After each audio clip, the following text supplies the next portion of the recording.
What's up, guys? Yeah, slightly different one today, or not that different considering the absolute lack of episodes I've been putting out, and putting out little highlights and stuff like that. First of all, apologies for sort of the lack of guests for a little while. Basically, I've travelled shitloads, been getting loads of miles in, sort of let things slip in day-to-day life, and with getting Peugeot built and things like that, I just decided to stop travelling for a little while because we've got the Giants live calendar for next year, and there's more shows, and they're all over the country, which means the odds are I will be travelling all over the country again next year, as well as starting the journey into motor racing as well, which will also involve travelling all over the country, and wanting to do a podcast, which will also involve travelling all over the country, and wanting to do some seminars, which again will involve travelling all over the country. And whilst that's a pretty amazing thing to be able to do, it's just a bit nuts, and it takes a lot of planning and a lot of thought about stuff. So what I want to do is try and make sure I can sort of provide the best service for my clients as a coach, as well as trying to put reasonably good content out there.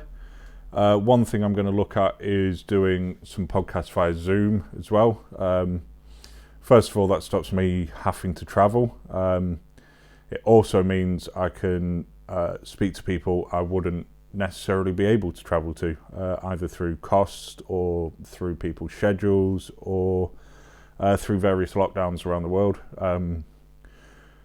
As we've seen recently, rules are changing constantly, and it sort of means you can't necessarily travel when you'd want to, which is something I'm working on. People have asked, and I've asked them my story about vaccinations and stuff. The reason I initially wasn't vaccinated is because I wasn't 100% sure I needed to be. Then I got COVID, and then I thought it's something I want to do. I want to get vaccinated. And then with the schedule from when I had COVID, I wouldn't have been able to get 2 vaccines in order to get to the OSG out in America.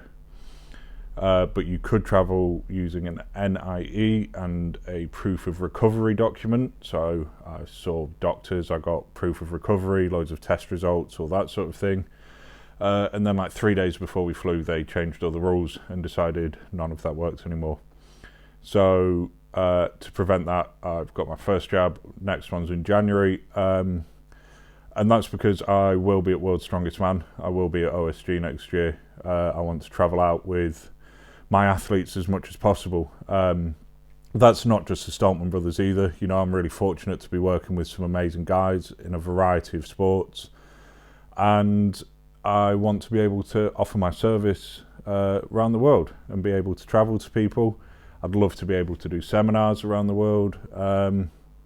So yeah, it's just something that needed to happen, and it is what it is. So next year my travel will increase a lot, and that's one of the reasons I'm not travelling over winter as much as possible, really. And with family situations and stuff, like there's 4 hours driving on Christmas Day and stuff like that, so even though I'm not travelling, I still travel loads.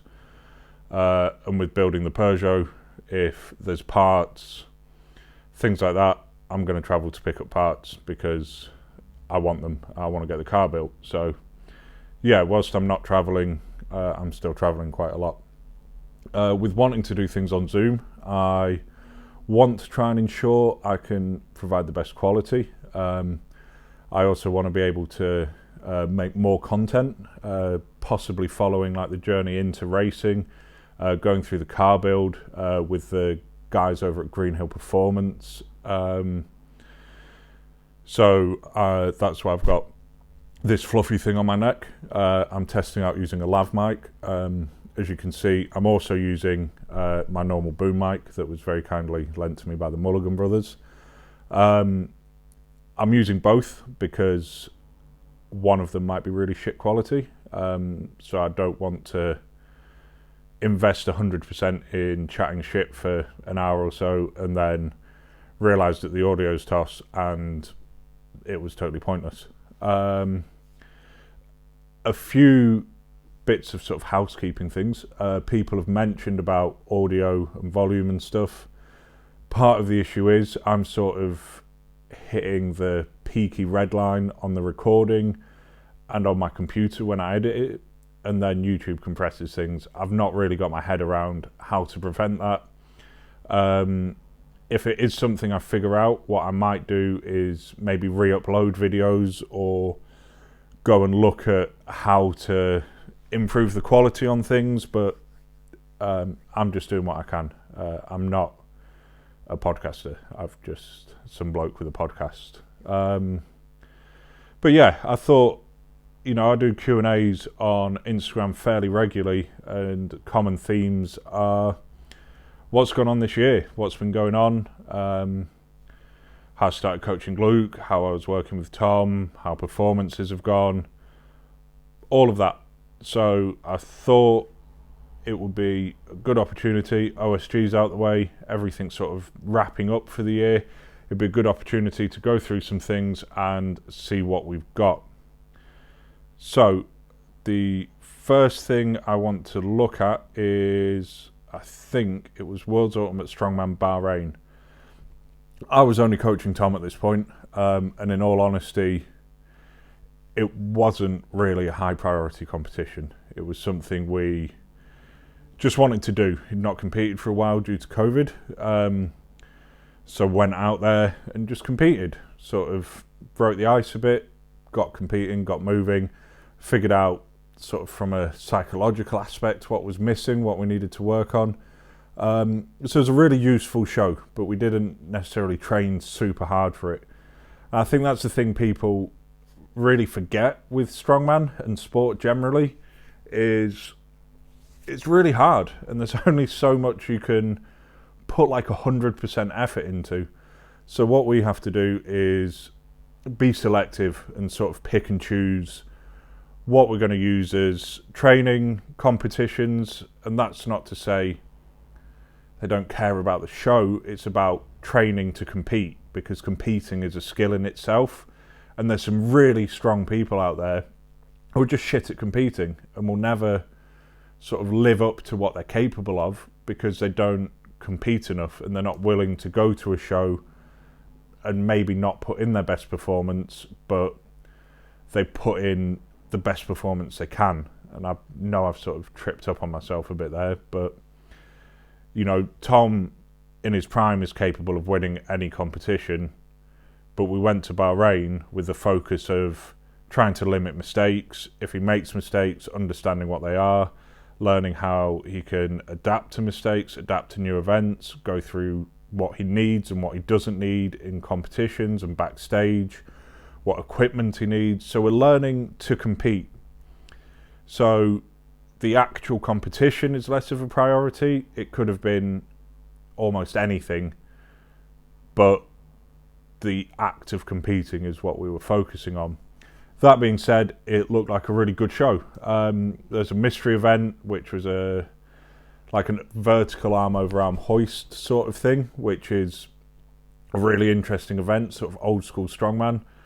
Some guys did fucking amazingly at it. Alexei was really good, which isn't a shock. Novikov is a super adaptable, very professional athlete. Reminds me a lot of Yoko Ahala from talking to Jock Reeve, understanding how Yoko used to perform at competitions and would go out and measure farmers' handles so he knew where the middle was. He'd make sure the floor was clean. He'd mark the middle of a log handle, especially back then when things weren't necessarily totally standard. And now people are sort of making logs out of wood and stuff. Sometimes handholds are different shapes and sizes. So, Yoko would mark all his equipment. He'd know exactly where it was. He'd go out, he'd pre-tack his stones, he'd check stuff, how it felt and how he wanted it to feel. Alex is very much like that. As a coach, that's what I try and do, but it's also something I try and instill in athletes and try and get, Tom and now Luke to understand that real key to performance is professionalism, and being a professional strongman isn't just about getting paid to do strongman, it's also how you conduct yourself and how you carry yourself. I think that goes into any sport. I was speaking to a climber I know, Matt Wright, who's done a podcast episode and saying, the first step to becoming a professional climber is to... Sorry, I'm just grabbing a coffee. The first step to becoming a professional climber is to act like a professional climber. And if you can show your worth and your value, not only to companies, but to promoters, to people who might be, getting you on social media, stuff like that, that professionalism allows you to become professional as an athlete, full-time as an athlete. It will also allow you to perform better because, if you only use this chalk, you only use this, and you're in control of what you can take to competition, or you can take to a crag, or you can take to a racetrack, you're in control of a lot of things, a lot more than people are sort of willing to realise. People like to complain about dodgy equipment and stuff, but if you've trained well and you understand that you're sort of only lifting certain things and the implement at the end of it is irrelevant, then if you've prepared well and you've taken all your equipment and covered all bases, then you're giving yourself the best chance to perform properly. And it's that professionalism we sort of highlighted was lacking. So Bahrain was a super useful competition. The next show was World's Strongest Man, and that went fairly well. I started working with Luke, I think 8 weeks before Worlds, so we didn't really have a chance to make the changes we needed to make, and then with the ridiculous competition schedule, we still didn't really have a chance to make those changes. That's what this off-season's about, but I'll touch on that later on. But I started working with Luke and had been working with Tom. I started working with Tom and I told him he'd win World's Strongest Man. So that was the plan. For people who watch at Christmas and don't like results, skip forward a little bit because it went really fucking well. And promises were kept, and tattoos have been tattooed, and brothers have embraced, and trophies have been lifted, and it was unbelievable. I was in tears. I managed like a 30-second phone call with Tom afterwards, where he just told me he did it and he'd won, and then he went and picked up a trophy, and it was fucking amazing. And Luke's performance was phenomenal. It's a very strange one, and people will see it on telly, and people in America and abroad, and people who illegally download things will have seen that Luke's performance was incredible, and his final placing doesn't necessarily reflect the quality of his performance. Basically, we still hadn't figured out how to make certain bits of equipment work properly, and they let him down on the last event, so he dropped quite a lot of places, but his performance was outstanding. And the people he beat in his group were incredible athletes, and he beat them fairly convincingly. He looked like a real contender in the show. It led to some amazing battles with Tom versus Luke. Also led to one of the best group chats, which was me, Cushy, Sinead, Big Loz and Dale from 3D Strength, and we were all chatting, crying, laughing, and yeah, it led to the birth of Reddit Cushy, who is an animal unto her own rules. But yeah, it was a really weird bond, and yeah, just amazing to be a part of. After World's Strongest Man, everything went a bit mental. This podcast started. The lads, I mean, Tom was world's strongest man. Everyone will probably seen it on the news and various social media things and all of that, and he needed to enjoy being world's strongest man for a little while. Luke was doing phenomenal work alongside Tom and Harry and the lads, sort of building the Stoltman brothers brand as well, really nailing that sort of living professionally and sort of carrying themselves in a really amazing way, really inspiring to be around, inspiring to be a part of. So following on from that, there was a bit of a lull. Training carried on, wasn't necessarily seen too much. We're rehabbing injuries as much as we could from World's Strongest Man. And then we had Europe's Strongest Man, and that went pretty well as well. Unfortunately, Tom came down with COVID, so was unable to compete at Europe's. Luke did compete at Europe's and was unbeatable and won. He was a phenomenal athlete, carried himself in a way that, you know, people hadn't seen from Luke backstage. People, you know, sort of kept out his way, made sure he had everything he needed, made sure he was warm, made sure, you know, everything was going on, and he performed like a fucking animal. He turned up and he had won that title before the competition had started. He walked out for the athlete intros knowing he'd won. Then we had Europe's, then Glasgow, and that was unbelievable. I've said it on social media, I've said it to people. Giants Live put on the best live shows, and Glasgow was no exception. Seeing Tom and Luke walk out hand in hand, holding the Scottish flags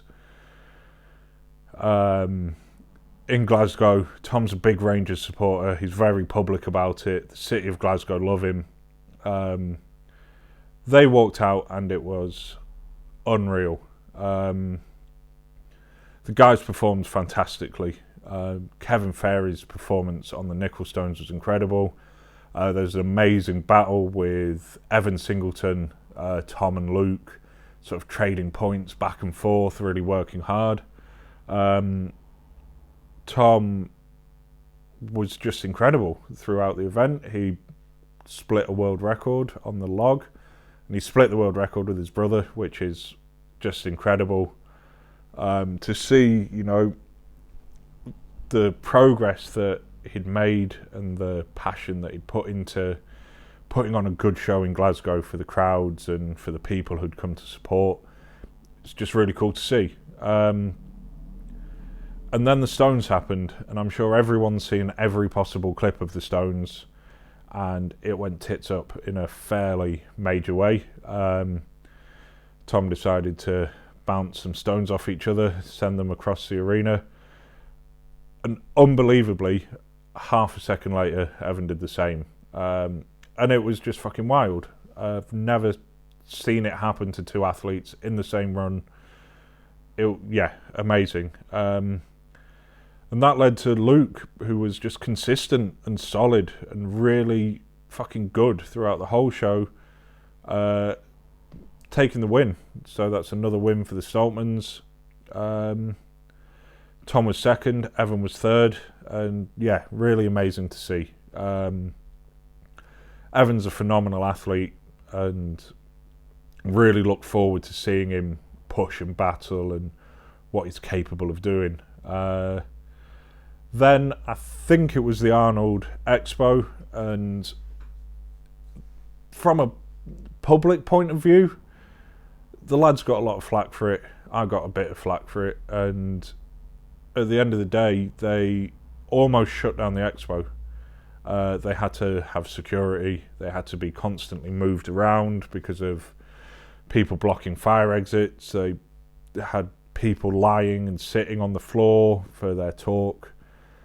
People were taking photos. There were fights breaking out at the back of their queue. It was like some fucking wild mania going on.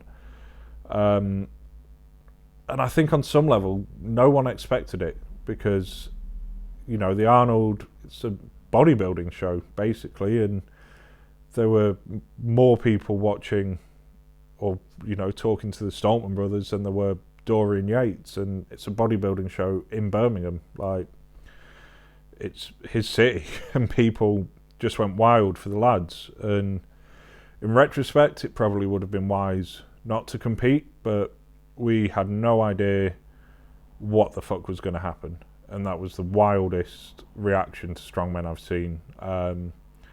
And it just took it out of them, and it was really close to Britain's Strongest Man. So the decision was made that if there are any niggles, if there are any little injuries, if there's anything of any concern, then they'd drop out, because they wanted to perform well, but if there was a risk of not competing at Britain's Strongest Man, it just wasn't worth losing the opportunity for a national title.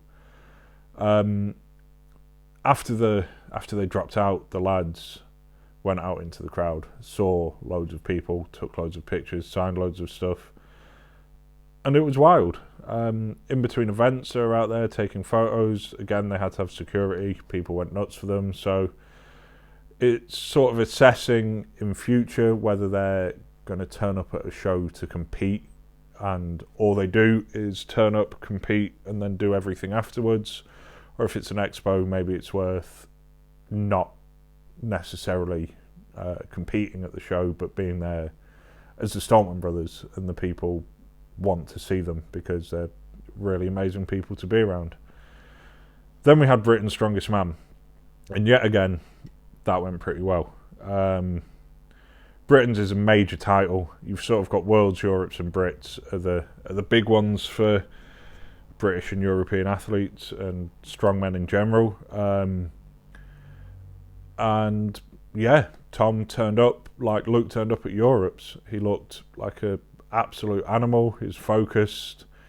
He performed incredibly well in the dumbbell event, which, for everyone who's followed Tom's career would know that that's not necessarily been his best event. But he put in a stunning performance on that. And then Luke was right there with him. Tom's deadlift was unbelievable. Again, Tom's not been known as the best at deadlift for reps. We've chucked him in a suit this year. He's reacted really well. He had like 2 sessions in a suit and was pulling PBs almost straight away. And yeah, he kept up with Hicksy and Bish and people, like the best deadlifters in the world, and he's right there with them.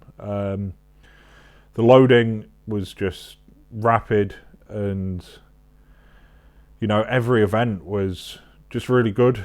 Sort of top 2 or 3 in every event, and yeah, pretty much a perfect performance, and ended up with Tom taking the trophy, throwing his gum shield at me, and that was disgusting, but I wouldn't have it any other way. And then Luke was 4th, following some fucking ridiculously close battles with Graham Hicks, and the return of Hicksy to that show was amazing.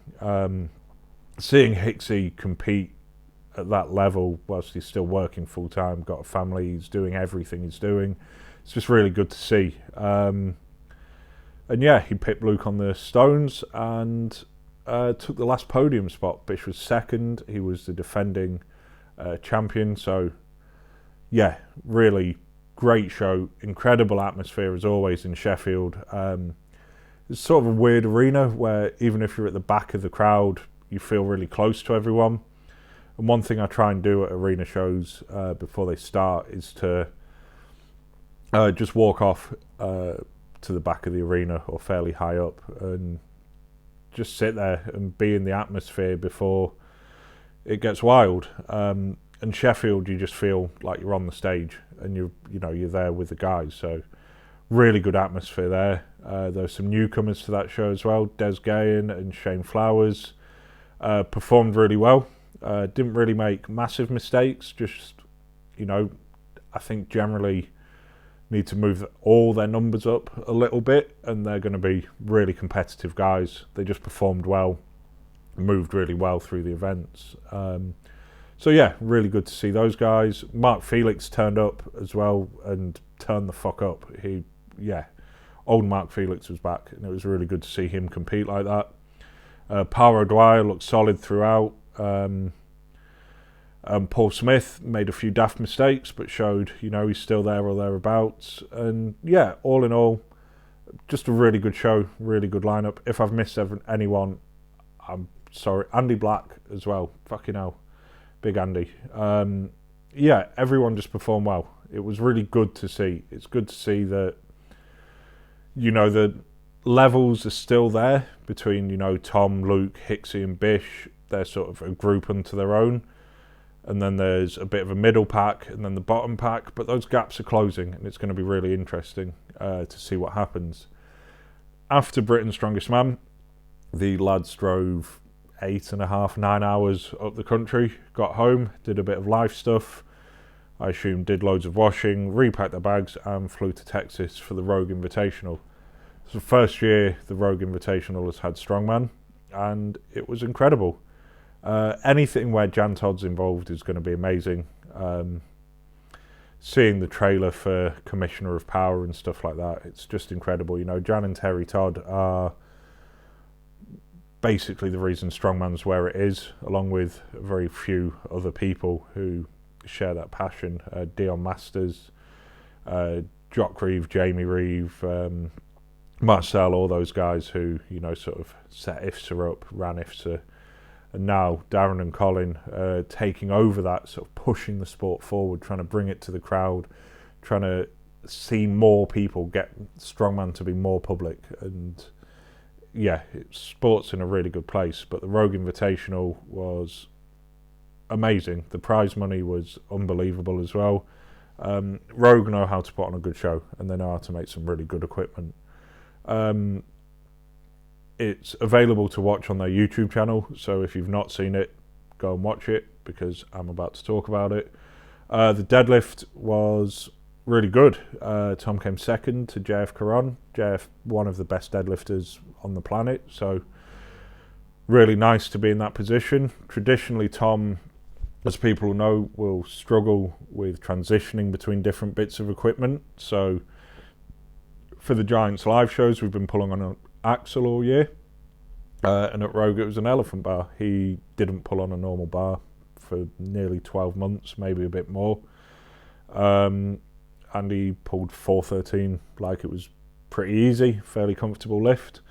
Luke's lifts looked really good. He just missed 401, which, bear in mind, the Rogue Invitational is totally raw, no figure eights, no suit, nothing like that. So, it shows that we're in a really good place with Luke's deadlift. Tom's deadlift still ticking over really nicely.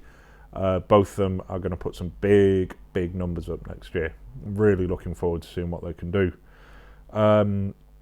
The log and yoke medley was a really weird event. Not something anyone's really done. And yeah, both guys performed really well. We've sort of highlighted some things we need to work on with Luke, some things we need to work on with Tom. Just ways to increase what they're doing, maybe moving foot speed up, getting slightly, not necessarily stronger cores, but learning how to use them a bit better. We're just going to keep pushing them forward so they're moving better and get their conditioning up. Part of the issue with this competition season being so tightly packed is that you're just not able to take a break, get some weight off and recondition. Nathan does a phenomenal job with the lads, and you can see with other athletes who aren't working with Nathan, they're just getting sort of heavier and slower throughout the year. So I'm really happy we sort of maintained, but it'd be nice to use this off season to push harder and get them fitter and stronger. The dumbbell medley was really heavy. The second dumbbell, I think, was heavier than the last dumbbell at Britain's Strongest Man. Tom got a 16 kilo PB, an old sort of shoulder bicep tendon issue that Luke picked up at World's Strongest Man was flaring up in that event, and he didn't perform as well as he possibly could have. But again, they competed at Britain's Strongest Man 5 or 6 days before, flew to Texas. There's nothing to it's hard to analyse, really. But then Alexei happened, and Novikov put in one of the most impressive things I've ever seen a strongman do. It was fucking stunning to watch. I'm glad that he failed the final dumbbell the first time, because it made it look real. Otherwise, you'd have think they'd have swapped dumbbells out for him, because yeah, stunning performance by Alexei. Then we had the Wheel of Pain. These events aren't in order because I'm remembering them, because as ever I've done no prep for this. Really good, really solid performance by both guys. Sort of a bit of a fucker that Luke was out when he was, because he set a really good benchmark, but the problem is once you've set a benchmark, people know how hard they need to work. So people were beating him by quite short margins, and they were almost gassing to beat him. So I think if he'd have gone out later, he could have put in a better performance, got higher points. But then Big Tom came out, and he just fucking stormed it. Then went off for a jog, said hello to some people, chatted to him on the phone. He was barely out of breath. And yeah, Tom just turned up. He's sort of really switched on. But good to see. Fantastic event. Stunning bit of equipment. And I can't wait to see it one day in person, because Steve Slater and the guys who worked on it just make the best fucking equipment in the world, basically. It's absolutely unbelievable what they can do. So we had that. We had all of those. The Invastones. Again, not something we'd really prepped for. Lifting stones without tacky, stuff like that. They're allowed to use a tacky towel, but it's not the same. But our priority in the build-up was putting in the best performance on the Giants Live Atlas Stone sets, getting really fast. And Atlas Stones are Atlas Stones. They're predictable. You can train on your set, and you know that will transfer reasonably well to a competition set. The Invastones are totally different. They're a replica of natural stones. They're all over the place, and they are slightly harder to lift, as we saw by some really good stone lifters struggling on, the first and second stone. Tom spoke to me before the event, and we said, we have no idea what Martins is capable of on this, but what you need to do is go out, put in a fast time, not make any mistakes, and then if Martins needs to beat you and he wins, then fair fucks to him. And what Martins did was go out and put in a fucking amazing performance. And seeing Martins compete at that level again was amazing to see. I love Martins. I love watching him compete. And it shows that, he's had a lot of ups and downs in the past sort of 18 months, 2 years. But he seems to have a real fire in his belly. He seems to be pushing really hard. He seems to want to come back and perform at a really high level. So World's Strongest Man next year is going to be absolutely insane, and that is why I'm going. And if I have to go to Mexico for a few weeks before, or if I have to fucking swim there, I will be at World's Strongest Man next year, and I will see two Stoltman brothers stood on a podium, and fuck knows who else, because that is going to be a hell of a show. It's going to be pretty much the pinnacle show in Strongman. And that's sort of the year in review in terms of the Stoltmans. We also had OSG, the weekend that's just gone, as I'm recording this. My partner Shiv competed there. It was her first experience at international competition. And unfortunately I wasn't able to go out, as we discussed before. And she performed really well. It's a hard show. It's a hard thing to get used to, competing internationally. It's hard to back yourself in terms of warm-ups as well, and saying, like, this is the weight I need to warm up with, and feeling like you belong and like you sort of own your space. So yeah, lots to learn, but lots to be really happy with. And Sam McLean, her first year as a Masters athlete, and she was fucking amazing, hitting PBs and everything, moving really well through everything, getting, event like really high placings on events. Just, yeah, phenomenal. And finished, I want to say 7th overall. I'm very quickly going to check, because it'd be a fucker if she did better than I thought. Where are we?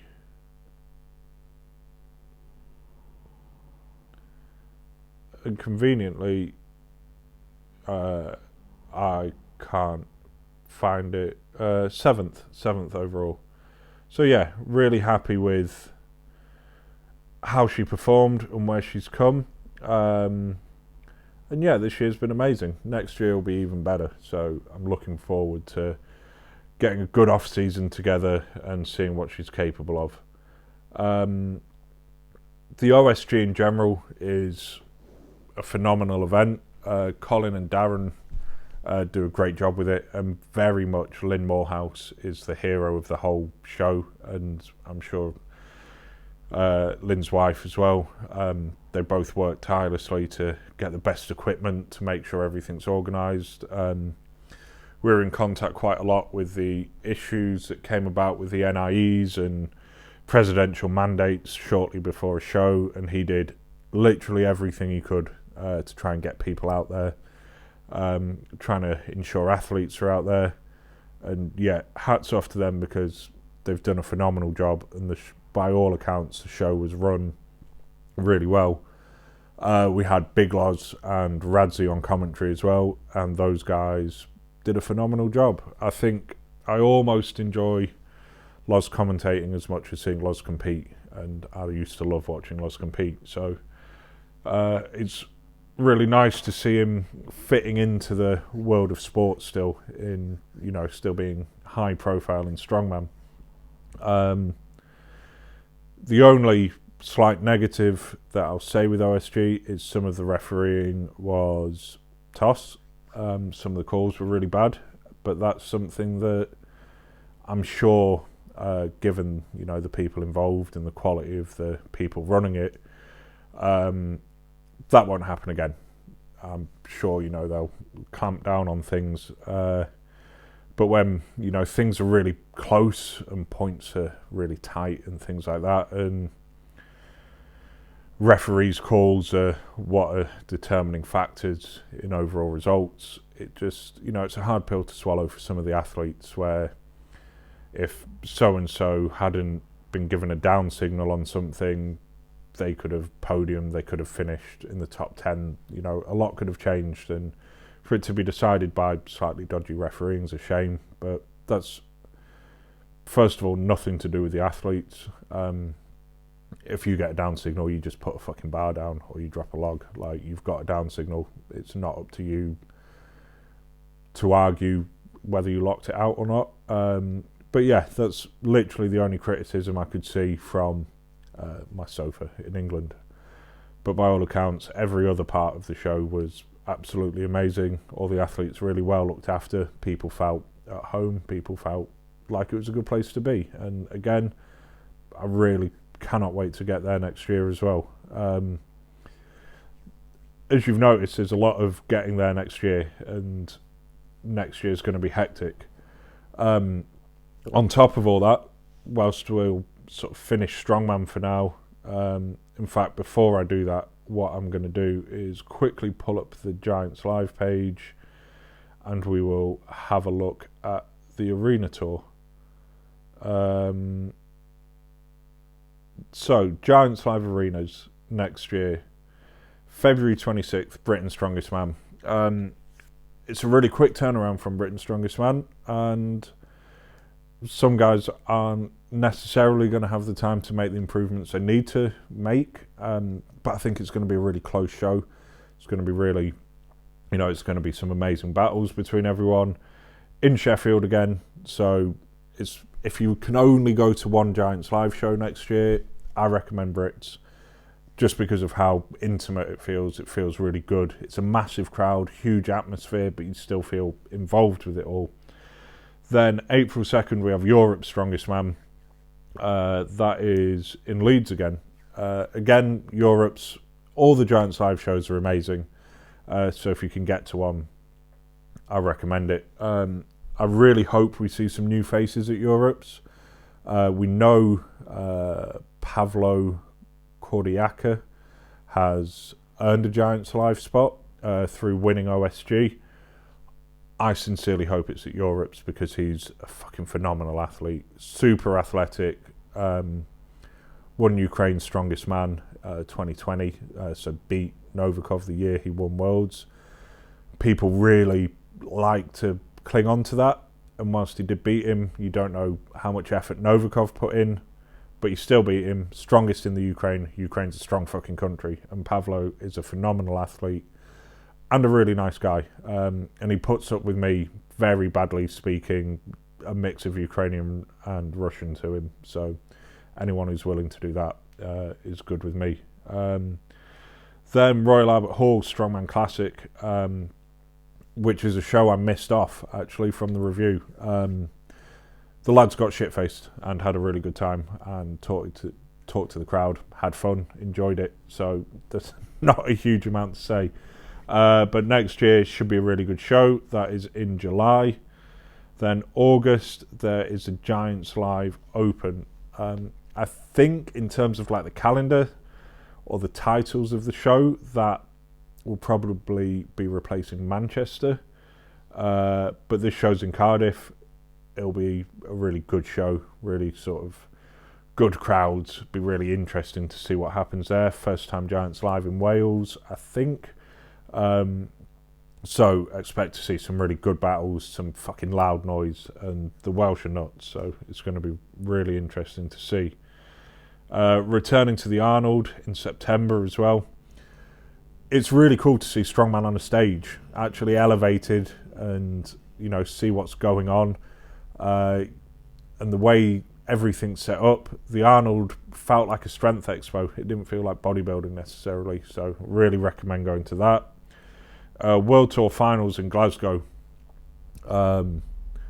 If you like Scottish Strongman and you like Iron Brew and whiskey, go there, because Glasgow is a Stoltman city and the crowd go fucking nuts. It's unbelievable to be around. The noise, it hits you, like the air feels thick. So yeah, really worth going to watch that and see what happens there. Then a new show is World's Strongest Nation, November 26th. And I think we're going to see men and women competing side by side, team show, and that's going to be wild. I don't know who you'd pick. I don't know if they're classing Britain or they're taking individual home nations. I don't know if they're having South America, North America, or the Americas in general. Don't know how Europe's getting split up. I don't know how they're going to do it, but it's going to be fucking amazing.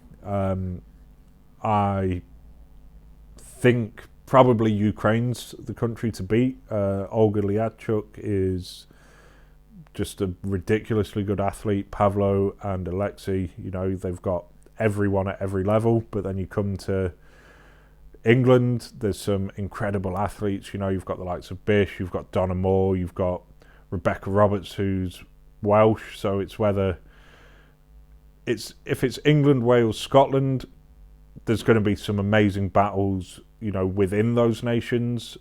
If it's Britain as a whole, then I'd say most people are pretty fucked, because you've got world's, Europe's strongest man, world's strongest woman, the whole world's strongest woman podium in under 63. You've got some amazing open weight strong women with Donna and Andrea, Rebecca Roberts. You've got a fucking wild lineup. Ireland as well look really strong at the moment, so that show's going to be really interesting to watch. And that's it. That is all the arena shows for next year for Giants Live, and they're going to be pretty amazing to watch. I'm really looking forward to it. There's also the Rogue Invitational, the Shore Classic, and the Arnold USA, the Arnold Classic to fit in. So it's going to be a hell of a year for Strongman, I think. And with the return of some athletes and some upcoming athletes, and then also the crop of athletes we've had this year, I think it's really lined up to be one of the best years Strongman's ever had. So really looking forward to that one. really looking forward to what's going on and what could happen. The other sort of craziness of this year was I got a message off a guy called Rob Graham. His daughter Arwen at the time was 14. She raced saloon cars, so tin top hatchbacks, and very specifically Saxo VTRs or VTSs. She raced with a club called the JSCC. Her first year racing, first experience of racing really. Rob's a big Strongman fan. He dropped me a message and asked if I'd explain a bit about strength training, how you'd work with a junior athlete, how you'd work with a driver. And I've really enjoyed driving. Through my life, I've enjoyed watching racing. It's something I sort of always wanted to be involved in, but wasn't really sure of a route in. My godmother wanted me to passenger sidecars, but my mum basically refused to talk to either of us whilst that was being discussed, so that got stopped. But passengering a sidecar is also fucking psychotic, and anyone who does it is like broken in the head, because it's insane to sit on a T-tray and not be in control of a motorbike. But yeah, always wanted to race, and I was heading up to the Stoltmans at the time, and Rob is based in Glasgow. So I said, I'll just drop in and we'll have a chat and see what we can figure out. The discussion was basically, what gets tired whilst you're racing. They're 15-minute races, but, you're in a hatchback, you're racing wheel to wheel. It's really interesting racing. So chatted about what gets tired, what needs to be stronger in case of crashing, stuff like that. And I really like them. They're a really cool family, so I started coaching them, trying to get Arwen stronger, trying to get her fitter, and trying to sort of prepare her slowly for a developing career as a race car driver. Part of coaching them was, do you want to come and watch some races? And the answer was obviously yes. So I went down to, I think Brands Hatch was the first race I went to watch. And it was amazing. I fucking love motor racing, and to be in the paddock and be walking around and getting to chat to drivers, getting to look at cars, getting to remember that I understand mechanics and metal a little bit when a few cars came into the pits in less than ideal condition. It was really good fun, and was introduced to Mick Greenhill and Ben and Harry and the Greenhill Performance team who run Arwen's car for her, and he said, have you ever thought about racing? I said, I'd love to, but I don't know how to get into it. And he said, go and do your license, get a car, go racing. It's that simple. They're going to help with the process of getting the car ready, all of that stuff. So that was it. I sort of made the decision to get involved and have a go. So spoke to the Motorsport school and did my ARDS license, which was at Mallory Park, and then bought a Peugeot 206 GTI, only 138 brake, because at the time I was thinking of running in the GTI Production Cup, and that limits the car you're allowed to have. However, I'm not 100% sure I'm going to run with that, but the car is easily tunable in future, so if I really like the platform, I could probably get another 80 or 90 horsepower out of it by changing loads of parts. So that was the process. Arwen didn't have the best of luck in terms of at Brands Hatch, the first race, someone came across her going into Graham Hill Bend and ripped the front of the car off, and then that got pulled under the car, so it wasn't able to come all the way off. So she got the black and orange flag and pulled off to the side. Then we went to Silverstone and had a bit of a fucking epic where she decided to see what life was like in a tumble dryer and made the car go upside down too many times. We spent all night rebuilding the car, and then the decision was made it probably wasn't too wise to try and race. She's been shaken around quite a lot. Luckily, we've been doing quite a lot of neck training, trying to get her neck stronger, so the onboard footage, while she's getting thrown around, she actually looks fairly solid, so I'm really glad things sort of went as well as they could. Then unfortunately, due to getting cars built, CTE legislation, things like that, Arwen had to miss a couple of rounds. Part of that was through funding, so if anyone is interested in helping a junior race driver, have a look at Arwen Racing. It's ARWEN Racing on Instagram, and I think on Facebook it's the same. If you get in touch with them through there, there's sponsorship packages, all of that sort of stuff. But yeah, missed a couple of rounds, and then the final round was at Brands Hatch last weekend, week before. So I went down to Brands Hatch again, which was amazing. Watching the trucks race as well, like these are fucking lorries. They're running road engines, are proper lorries. Racing around Brands Hatch is just mind-blowing to see. Introduced to Simon Cole and Cole Truck Racing and all those guys. Just really cool, really enjoyable, really nice to see people race. They race as it is CTS 41 and Cole Truck Sport. If you want to see something insane, go and watch that. And it made me sort of really understand that motorsport's something I want to be involved in. So it's something I'm looking at, ways to get into coaching, way to help people. Rather arrogantly, I work under the assumption that I can be better than anyone at coaching people to be stronger and to perform better at a sport, sort of regardless of the sport. It's super arrogant, but it's how I am as a coach, and it's why I get the results I get. So looking at, ways to get more involved with motorsport coaching from a physical point of view, and keeping people strong, keeping people safe. And as part of that, looking forward to going racing myself. This year's also been really heavy with climbing, travelling to Wales and stuff like that fairly regularly. So post-COVID, had a bit of a break from climbing, sort of fried my head a bit. And now just looking forward to getting back into it. Really fortunate to know some amazing people, so I can just drop back into climbing as and when. And with the race calendar next year, a lot of the racetracks are conveniently near interesting places to go climbing, so I'll be chucking a rack of gear in the back of the Peugeot, getting it down to a racetrack, racing for a weekend, then going climbing for a few days. So should be really exciting next year, as well as all the Strongman stuff. A few people have asked on Instagram and messaged me about what's going on with the Peugeot build as well.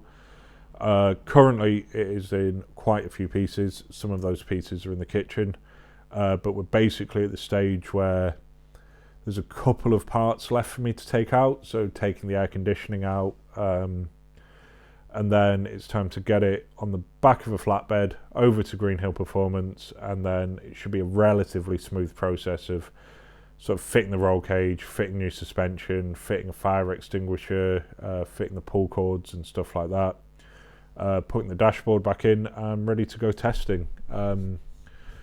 And yeah, that's sort of the plan for next year, and the next month or so is to get the car built up as soon as possible, and then get testing and get racing. But I think that's about it. I think that's pretty much sums up the year and outlines the plans for next year.